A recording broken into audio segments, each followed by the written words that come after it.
Welcome to Moments in History channel. Have you ever heard of a teenage girl who changed the course of a nation's history? A peasant who became a military commander and a saint? This is the incredible true story of Joan of Arc, one of the most powerful and inspiring figures ever to walk the earth. Imagine this. It's the early 15th century and France is in chaos. The 100 Years' War against England has been raging for decades and the French are on the brink of defeat. The country is divided, demoralized, and its rightful heir to the throne, Charles VII, hasn't even been crowned. It seemed like all hope was lost. But in a small, remote village called Domrémy, something extraordinary was happening. A young peasant girl named Joan, born around 1412, began experiencing something she couldn't explain. Starting at the age of 13, she claimed to hear voices and see visions of saints. Saint Michael the Archangel, Saint Catherine, and Saint Margaret. These weren't just fleeting images. They were divine messages with a clear, urgent mission. She was to save France. The saints told her to find Charles, help him get crowned as the true king, and drive the English invaders out of their homeland for good. Now think about the world she lived in. It was a time when women, especially young peasant girls, had no power, no voice, and certainly no place on a battlefield. Her claims were, to put it mildly, unbelievable. People were skeptical, even dismissive. But Joan possessed something that couldn't be ignored, an unshakable faith and a powerful magnetic conviction. She truly believed she was on a mission from God, and this belief gave her a courage that was almost superhuman. Determined to follow her visions, Joan left her village in 1429. She was only about 17 years old. She cut her hair short, dressed in men's clothing to travel more safely, and set off on a perilous journey across enemy-held territory to reach Charles VII at his court in Chinon. When she finally arrived, the court was suspicious. Was she a madwoman?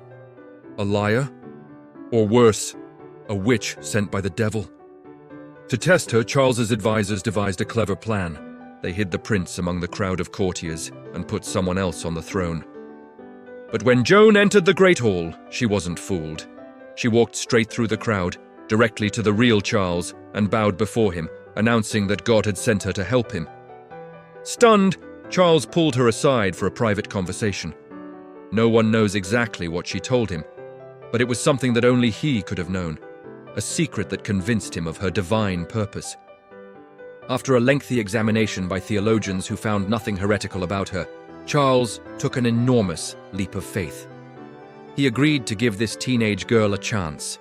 He provided her with a suit of white armor, a banner that she designed herself, and a small army. Her destination? The city of Orléans, which had been under a brutal siege by the English for months. Its fall was considered inevitable and would have been a catastrophic blow to the French cause. When Joan arrived at Orléans, the French soldiers were exhausted and their commanders were ready to give up. But her presence was like a lightning bolt. She wasn't a traditional military strategist. Instead, she was a spiritual leader. She rode among the troops, holding her banner high, inspiring them with her faith and her absolute certainty of victory. She banned swearing, made the soldiers go to confession, and transformed the demoralized army into a righteous, fighting force. Her leadership was electrifying. She wasn't just a figurehead, she was on the front lines. During one of the key battles for a fortress, Joan was wounded by an arrow that struck her between the neck and shoulder. Anyone else would have retreated, but not Joan. She pulled the arrow out herself, had the wound dressed, and returned to the fight, rallying her troops for one final successful assault. The English were stunned, their morale shattered. They believed they were fighting against a witch empowered by the devil. Within just 9 days of her arrival, the Siege of Orléans was broken. The French had achieved an impossible victory, and Joan of Arc became a living legend. They called her the Maid of Orléans. This victory was the turning point of the 100 Years' War.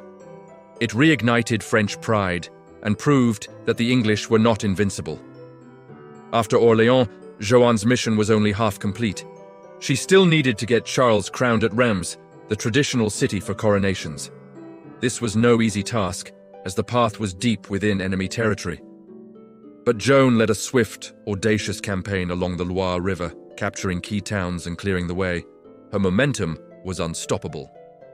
On July 17, 1429, with Joan standing proudly by his side, Charles VII was officially crowned King of France in Reims Cathedral. Her divine mission seemed to be a resounding success. But history, as we know, is rarely so simple.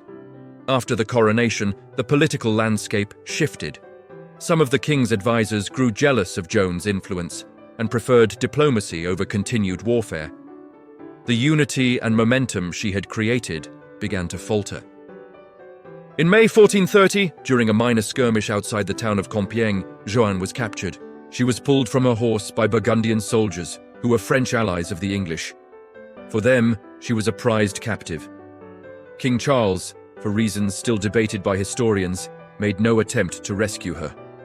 The Burgundians sold her to the English, who were determined to destroy her legacy.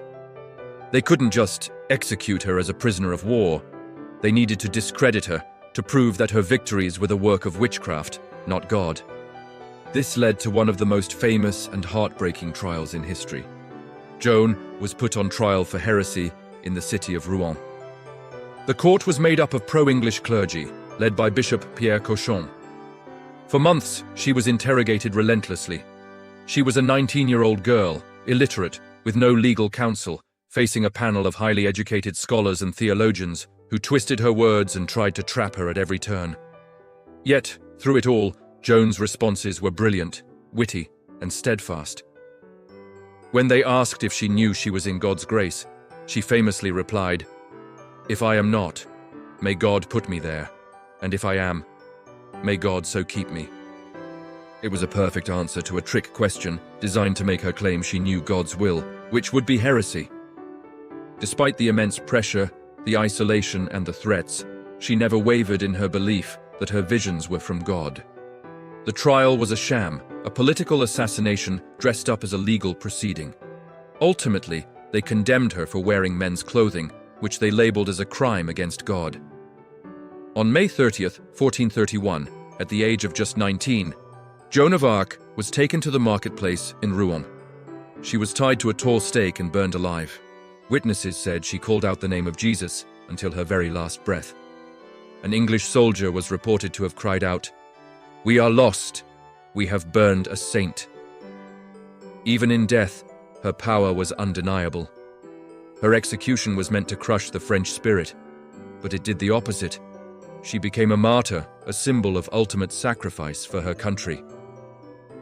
The war continued for another 22 years, but the tide had already turned, thanks to her.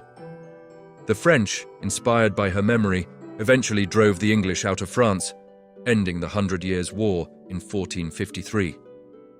But the story doesn't end there. 25 years after her execution, Joan's mother and her supporters pushed for a new trial. After a thorough investigation, the Catholic Church nullified the original verdict, declaring her innocent of all charges and condemning the original trial as corrupt. Joan was officially declared a martyr. Centuries passed, but her legend only grew. She became a national symbol of France, representing courage, faith, and patriotism. Finally, in 1920, nearly 500 years after her death, Joan of Arc was canonized as a saint by the Catholic Church. The peasant girl from Domrémy who heard voices had become Saint Joan. Her story is a powerful reminder that one person's courage and conviction can truly change the world. She defied every expectation of her time, her gender, her class, her age, to lead a nation to victory. Today she remains an icon, not just for France, but for people all over the world who fight for what they believe in. Thank you so much for watching. If you found this story as incredible as I do, please hit that like button, subscribe to Moments in History channel for more amazing stories from history, and let me know in the comments what you find most inspiring about Joan of Arc. See you in the next video!